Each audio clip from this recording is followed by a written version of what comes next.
তো গাইস, তোমরা ভালো আছো? আশা করি আল্লাহর রহমতে ভালো আছো। আজকে আমি তোমাদের সামনে একটি নতুন ভিডিও পরিবেশন করে দেখাবো। দেখুন, আজকের ভিডিওটা খুব ইন্টারেস্টিং হবে, তাই তোমরা মনোযোগ দিয়ে দেখো। দেখুন, আজকে আমি যে ভিডিওটা দেখাবো, এই বইটিতে সব কিছু লেখা আছে, তাই তোমরা দেখো এই বইটা পড়ে মজা পাবা। চলো বইটা আমরা দেরি না করে, এই দেখো 100 তো দেখতে পাচ্ছ তোমরা, এখানে 100 লেখা। এই 100 দেখতেই তো পাচ্ছ। আমি এবার বইটারে তোমাদের খুলে দেখিয়ে দিব, তোমরা মনোযোগ দিয়ে দেখো আর মজা করো।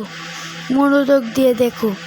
চলো আমি আর বেশি দেরি না করে বইটারে খুলে বইটা পড়ে তোমাদের সামনে দেখিয়ে দিই।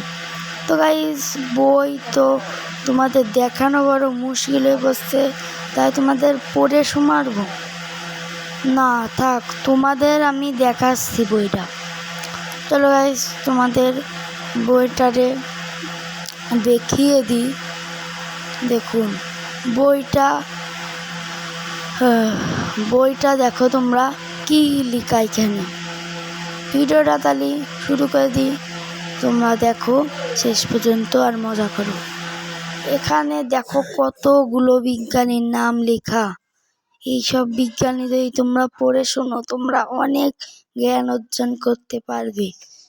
তাই তোমরা দেখো এই বিজ্ঞানীগুলোর নাম, অনেক বিজ্ঞানীগুলোর নাম পড়লে তোমরা অনেক মজা। এই দেখুন গাইস, ছিঁড়ে গিয়ে আমি দিয়ে, তাই বলি এত খারাপ নষ্ট হয়ে বইটা।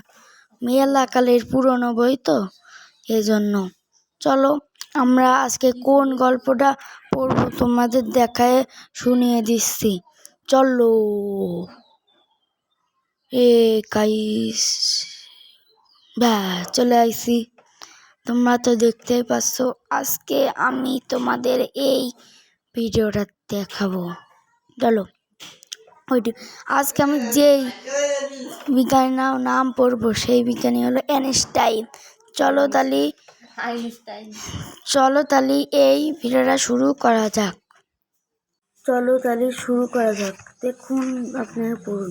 জাপানি ইয়াং একটি শহরে ইত্যাদি পরিবারে আইনস্টাইন জন্ম করেন 1959 সালের মার্চ। পিতা ছিলেন ইঞ্জিনিয়ার। মাঝে মাঝে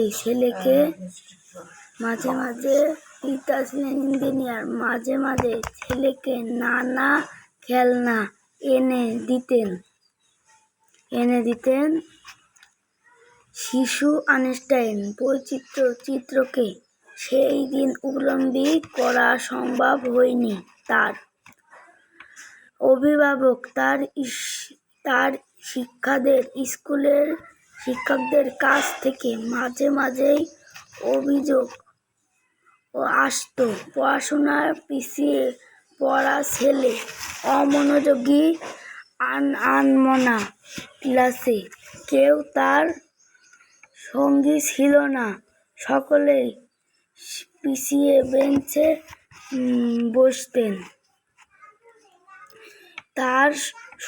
তার একমাত্র সঙ্গী তার মা, তার কাছে দুনিয়ার শ্রেষ্ঠ শিল্পীদের নানা সুর শোনান, আর বেহালায় সেই সুর তুলে নেন। এই বেহাল ছিলেন আইনস্টাইনের নিজের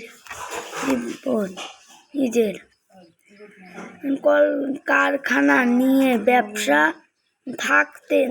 তিনি আনন্দের কাঁটা ছিল তার জীবন। সেই আনন্দে ভরা দিনগুলোর হঠাৎ কালো মেঘ ঘনিয়ে এলো।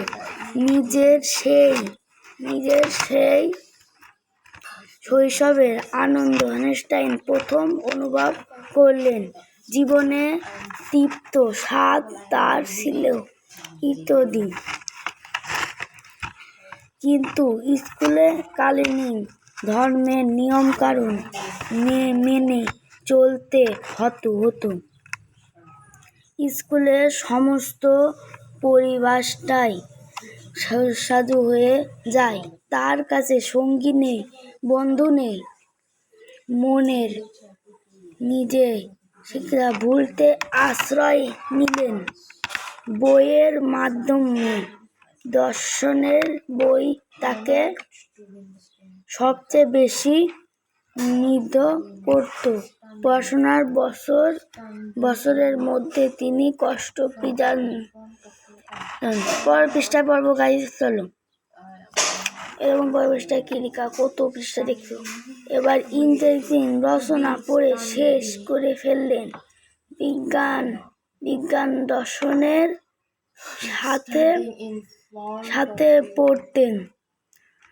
গেটসিলার পেশিয়ার অবসর মেয়ে ব্যবসা করে বিজ্ঞানের বাবা করতেন মিনাক্সেট।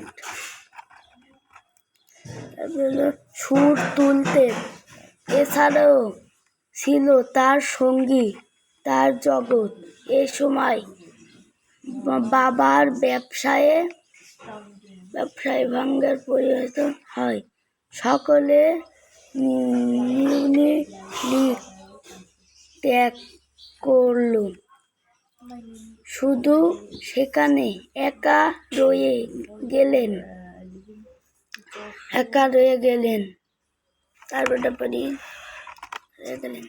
পরীক্ষার উত্তম হতে পারে না, দ্বিতীয় চেষ্টার পরীক্ষার পাশ। তো গাইস, পরীক্ষার পাশ করলেন। বাড়ির আর্থিক অবস্থায় আক্রমণ খারাপ হয়ে আসলে আইনস্টাইন অনুভব করলেন গাইস কিরামাটা ঘোলা হয়ে গেল। তাই গাইস আমরা এই ভিডিওটা আর বড় করব না। তোমরা ভালো থাকো। এই ভিডিওটা আর বেশি বড় করা যাবে না, কারণ এখানে দেখো কত পৃষ্ঠা, এখনো অনেক পৃষ্ঠা। এই পৃষ্ঠা শেষ করতে তোমরা বছর খানিক লেগে যাবে। তাই তোমরা এই ভিডিওটা এখানেই আমরা শেষ করে দিচ্ছি। তোমরা ভালো থাকো। আশা আল্লাহর রহমতে তোমরা ভালো থাকো। আমরা যদি আবার দ্বিতীয় পার্ট আসতে পারে, তোমরা ভালো থাকবে। আবার দ্বিতীয় পার্ট আসলে তোমাদের সাথে দেখা হবে। তোমরা ভালো থাকবে, সুস্থ থাকবে, আল্লাহর রহমতে ভালো থাকবে। তাই তোমরা ভালো থাকো। আর ভিডিওটা বেশি বড় করতে তো আমি পারছি না, তাই এই ভিডিওটা অনেক বড় বানিয়ে দিচ্ছি। তাই ভালো থাকো, আল্লাহর রহমতে, টাটা, বাই বাই।